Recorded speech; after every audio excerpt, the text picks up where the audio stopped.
Before we move on, just a little detour to look at that guy with the glasses, pun intended, who gives us the wise glasses at night. This item boosts the power of all special attacks by 10%, so that is something that is going to go straight on Vaporeon. That Quick Claw is useful, but I'm getting sick of the animation, so there we go. Wise glasses on Vaporeon. Yes, please. And in the morning, come back here, and he's going to give you the choice specs. So, this item boosts your special attack by 50% at the expense of not being able to switch between moves. It's great competitively, but it's hardly useful in-game, because you want to be able to switch between your moves more freely in-game.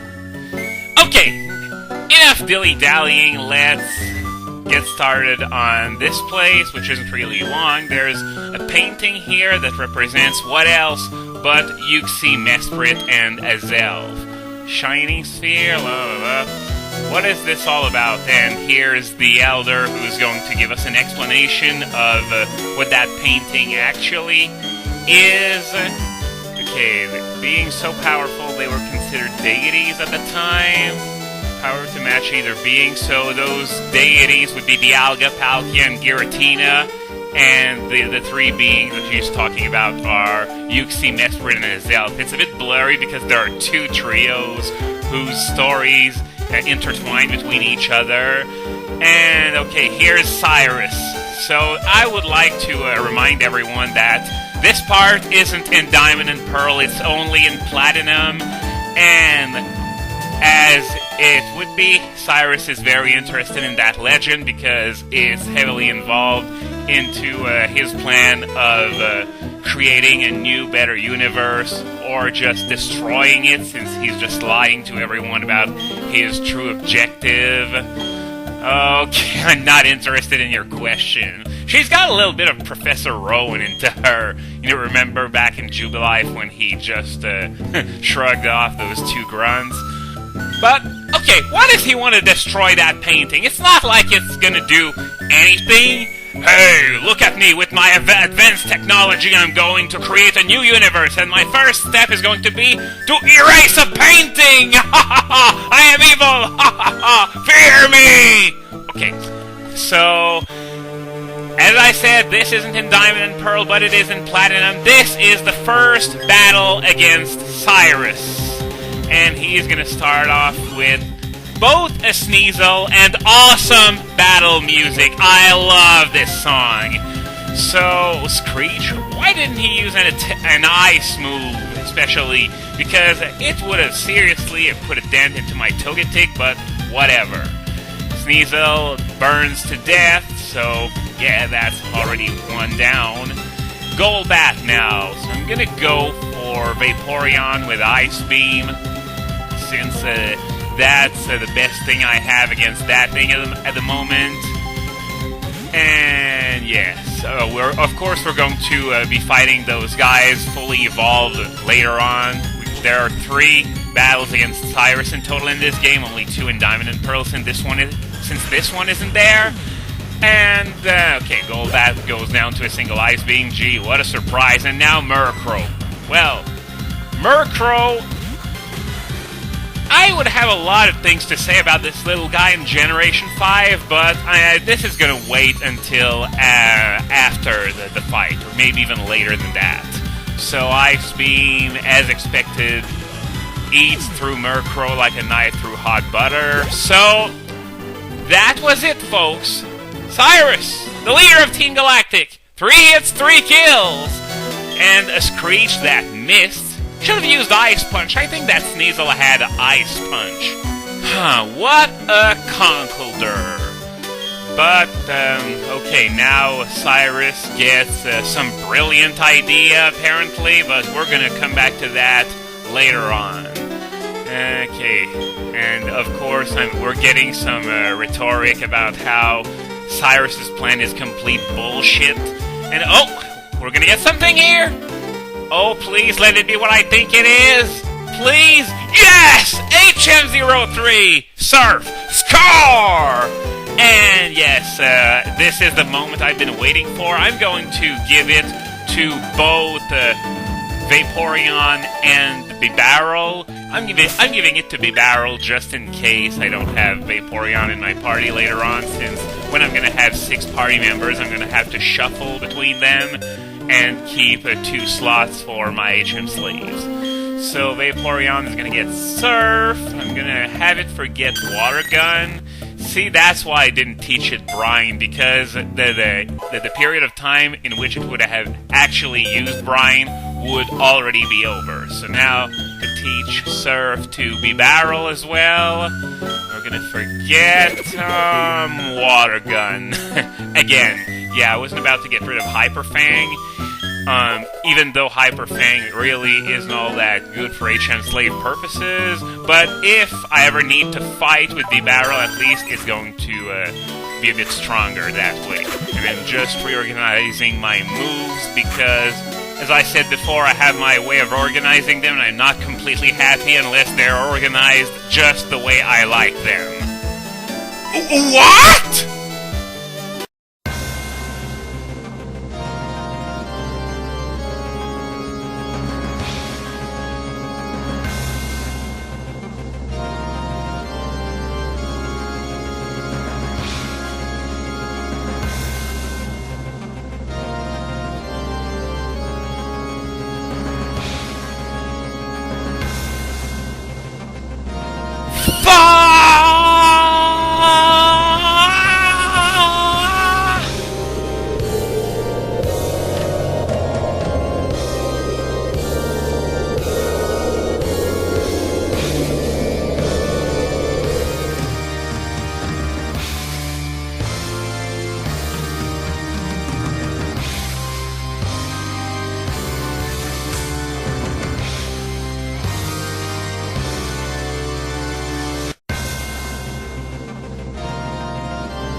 This is the second time she's making me run an errand she could have done easily herself, and if my hands could reach across the screen, there would be some serious shit going down, folks.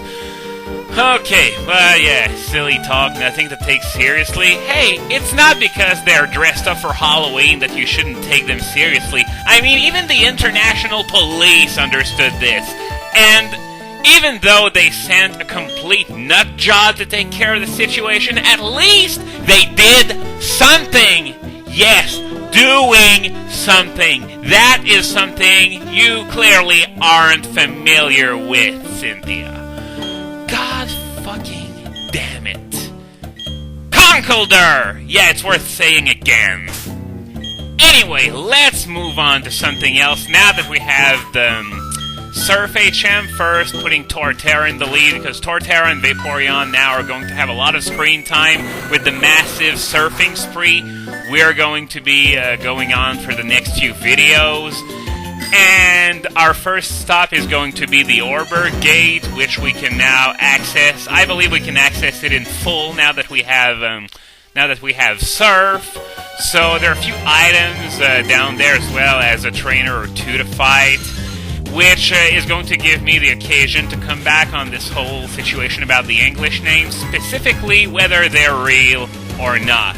And from what I've heard, Cerebi said on a Doctor Who forum that he's a member of that, he implicitly confirmed that the names were real, and he said that he was pissed about the names coming out so soon.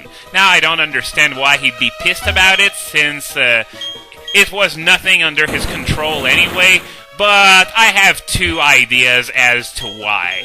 First, apparently the competition between Pokemon fan sites is extremely, well, I don't really know how to word it, but it can get really nasty at times, as evidenced by Victini Gate last summer, and, I don't know if that's because because it's clear that he knew the information beforehand, so I don't know if it's because he was planning on using it as leverage to promote his own site, but somehow I doubt it.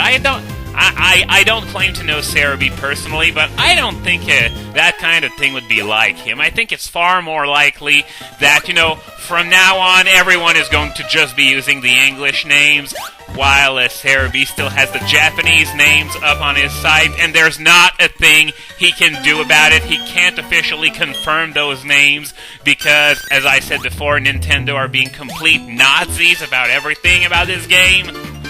Nonetheless, I like what Cerebi's done, his maneuver of letting the cat out of the bag on a Doctor Who forum. That's a place where Nintendo really can't reach unless they really want it to be total assholes, which wouldn't surprise me anymore given their track record with this game. Imagine it just now. Nintendo of America harasses Doctor Who forum. Yeah, that wouldn't go over well with anyone, I think. But, moving on, I promised I'd talk about Murkrow, and so I think I'm gonna do it now. The thing about Murkrow is that it's got Mischievous Heart in the 5th generation, but Honchkrow doesn't. But it leads to some very interesting ways of using Murkrow, because, as we know, Mischievous Heart is an amazing ability. And I'm serious when I say this. Given what Sablei's doing in the Dream World metagame, the day that Sableye gets released over the Dream World, it's going to become overused. I'm not kidding, folks. Sableye overused. That's how good Mischievous Heart is. And Murkrow is used in sort of the same fashion, stats that aren't so great, but you can slap the pre-evolution stone on it, making it apparently the bulkiest user of Mischievous Heart. Though I'm not really sure about Thunderdust, because Thunderdust just has amazing stats all across the board, but still, Murkrow's apparently bulky enough to hold its own against that kind of Pokemon, and it also has a lot of support moves that would always go first, like, for example, he's got Roost, Feather Dance, Taunt, stuff like that. I have seen a few Murkrows in action, and quite frankly, they do more than what you'd expect of a Murkrow. Just like Sableye, in fact. That's how good Mischievous Heart is. So, yeah, in a nutshell right now, what I'm going to do is I'm going to go back to all the areas I previously visited where I can get to new places with Surf, even if it's only to get a few items. I already did that in all my previous Pokemon LPs, and this is going to be no exception. And since the Sinnoh region is massive, it could take a while. So just be patient, folks. It'll be over before you know it, especially since I'm not going to show every second of it. I'm only going to show the relevant stuff. That's going to mean editing is going to be a pain in the ass, since I'm going to have a lot of tiny fragments of video to put together. But as I said, I've done it before with all my previous LPs, so it's not going to be that much of a problem. And Golbat, level 10 Golbat? Is that... I never encountered that before. I'm serious. I didn't know that was possible, a level 10 Golbat. Wow, that means if you play your cards right, you could eventually end up with a level 11 Crobat. Wow. Okay, so I'm just going to get out of the Orberg Gate, and we're going to head to our next destination after that, which I think is Route 204, the southern part. So I'm going to fly to Jubilife, and I'll see you there. Okay, so we're at the Poketch building instead, because now that I have 5 gym badges, I can get another Poketch app, which is the Link Searcher. I'll be honest, I don't know what it does or how it works, because I have never used it at all. All my online interactions with Pokemon have been through Wi-Fi. But unfortunately, it looks like we're almost out of time, so we're going to have to wait until next time to grab the goodies that lie beyond the water.